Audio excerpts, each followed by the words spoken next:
My biggest fear is knowing that they are trapped without the ability of receiving help. This is my biggest fear. You just heard from Janik Mikkelsen. She's a friend of billionaire Hamish Harding, who is one of the 5 rich people that paid $250,000 per person, by the way, to willingly enter an unregulated submarine-like death trap reportedly put together with off-the-shelf parts, all so they could see the Titanic up close and personal, despite warnings from even previous clients who said this is really not a good idea. For example, the Daily Mail explains a German adventurer who paid to see the wreck of the Titanic on the missing Titan submarine 2 years ago has called the voyage a suicide mission. Arthur Leubel, 60, dived down 12,500 feet to the Atlantic wreck site in August of 2021 and says he was incredibly lucky to survive. Speaking to German tabloid Bild, Leubel recalls the first submarine they tried didn't work and a second attempted dive had to be abandoned. He said parts fell off and the mission went into the water 5 hours late due to electrical problems. Now, I feel like it's pretty obvious that this is not safe just by looking at the craft that they're going in. But if that wasn't enough, well, the owner has basically said explicitly that he's not very concerned with safety. For example, he told CBS journalist David Pogue in 2022 that there was a limit to safety, telling Pogue, at some point, safety is just pure waste. I mean, if you just want to be safe, don't get out of bed, don't get in your car, don't do anything. At some point, you're going to take some risk, and it really is a risk-reward question. Now, on top of that, New Republic obtained legal documents exposing how an OceanGate pilot was punished for sounding the alarm about safety concerns. They report the tourist submersible that went missing while exploring the Titanic wreck was previously the target of safety complaints from an employee of OceanGate, the parent company that owns the sub and runs tourist expeditions of the wreck. The employee complained specifically that the sub was not capable of descending to such extreme depths before he was fired. And in addition to that, another employee reportedly spoke out as well. But regardless, this company still kept offering rides, and these rich people kept paying hundreds of thousands of dollars to go on these very dangerous rides. So as a very famous philosopher once said, play stupid games, win stupid prizes. Where's the lie? I mean, if you jump out of a plane without a parachute, you should expect you're going to die. If you stick your dick in a toaster, you should expect to be burned. So there are things that you do where the risk is so high that doing them, it doesn't just make you, an adrenaline junkie. It makes you pretty stupid, in my opinion. I know that sounds crass, but this is what they went down on. That sounded bad, but you get what I'm saying, right? But regardless, even though they were doing this, knowing the risks, the media has been absolutely obsessed with this story, which begs the question, should you care? And I'll put it this way.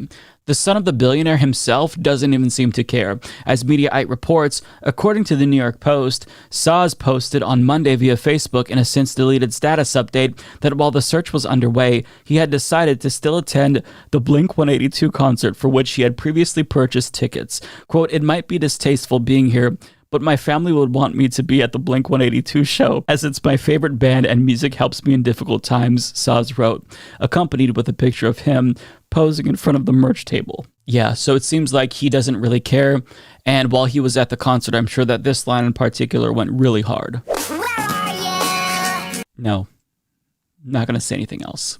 Not cool, Mike. Anyways, as you could probably tell, I'm pretty distraught over the story, and I'm sure that my audience also cares deeply about these rich idiots who decided to enter a death trap all because they were bored.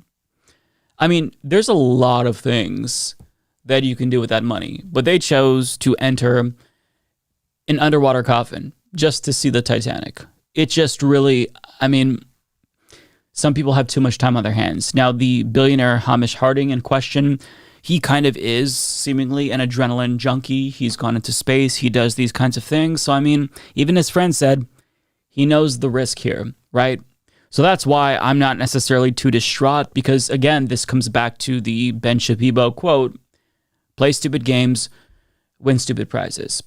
But regardless, the media has focused on this story constantly over the course of the last week. And it's interesting how stories like this occupy our collective consciousness while ongoing crises actually get ignored. Nobody talks about them. And I think that this says something about the media's priorities and our priorities as a society, that we care more about this than actual crises hurting regular people. For example, Matt Walsh, who advocates for policies that will literally result in LGBTQ plus people dying, called ambivalence towards the rich people on the subvessel, quote, sick and depraved. I mean, if it makes you feel any better, Matt, I wish that you could trade places with all 5 of them. So there's that. I'm joking, obviously. But I mean, I bet that Matt's tune would change if you told him that there was just one LGBTQ plus person on board. Then all of a sudden, he'd hope for all of them to die. But I mean, like, this is the response that we get, right? Bootlickers like Matt Walsh cry at the sight of billionaires who put themselves in danger. But when it comes to just normal crises affecting the American people, where's the outrage? Anthropogenic climate change affecting people right now around the globe, and just crickets. So that's why it's a little bit infuriating to see this story get sensationalized to the point that it has been.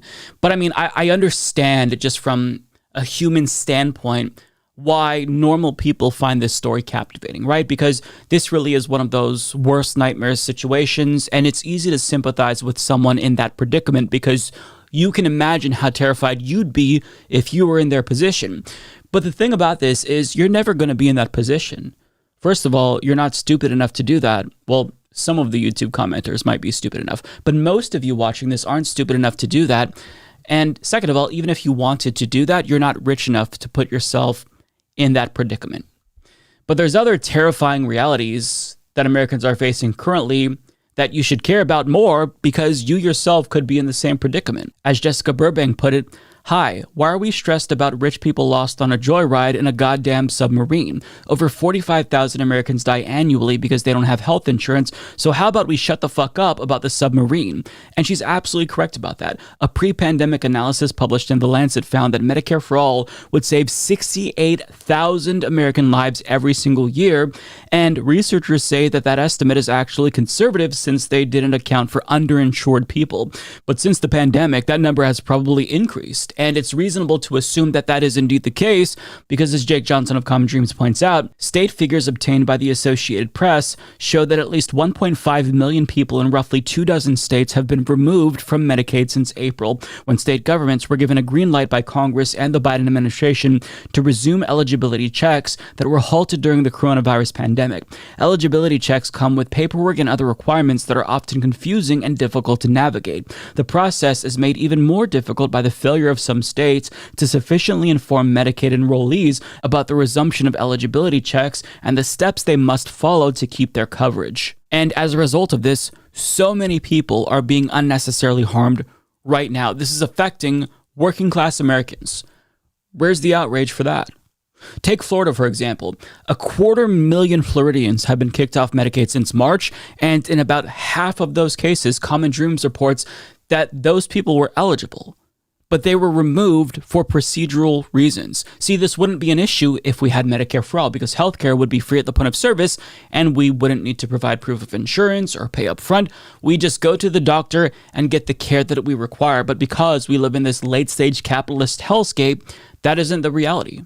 And seeing hundreds of thousands of people in a single state lose their health insurance, it isn't as captivating as the sub-story, for example, because it's really difficult to visualize that number because it's just so large, right? When you start looking at numbers like 100,000, 150,000, a million, that's a lot more difficult than just seeing 5 people in this predicament, right? Psychologically speaking, it's easier to visualize the pain of the rich people on the submarine than it is to visualize how hundreds of thousands of people in one state, mind you, are currently suffering and scared for their lives. But let's make it more familiar. Let's put some faces to these stories. For example, 87-year-old Shirley Harburger lost Medicaid even though she's eligible. And as a result of her losing Medicaid, she hasn't received home visits from her home health aide, which has made her life extremely difficult because, as you can imagine, at 87 years old, there's going to be issues with mobility and traveling. And now she lost that, even though she qualifies for it. Also, a Florida mom named Liz Adams was notified that she'd be dropped from Medicaid just one day before her 7-year-old son, whose leukemia went into remission, was scheduled to have a biopsy, which is very, very important, mind you. But now her child cannot get that care. Neither can the rest of her children. These are the tragedies that should terrify all of us and captivate all of us. Because most of us are going to be statistically more likely to encounter that than the sub, right? We can all relate to that. That could be a reality for us, but the sub will never be a reality. It's stupid people paying consequences for making a very, very poor decision. So if you personally don't give a shit about rich people who may die as a result of their own stupidity, don't be too hard on yourself, because there's far more tragedies going on in this country that media never even thinks about. So if you are worried about tragedies and crises in this country, then think about the ones that are occurring right now, and they're by no fault of the folks involved, right? You can choose, if you're rich, to pay $250,000 to get on a coffin and go underwater to look at the Titanic, but you don't choose, if you're poor. You don't choose to be poor, for one, but you don't choose to just all of a sudden lose the healthcare coverage that your son with leukemia in remission relies on.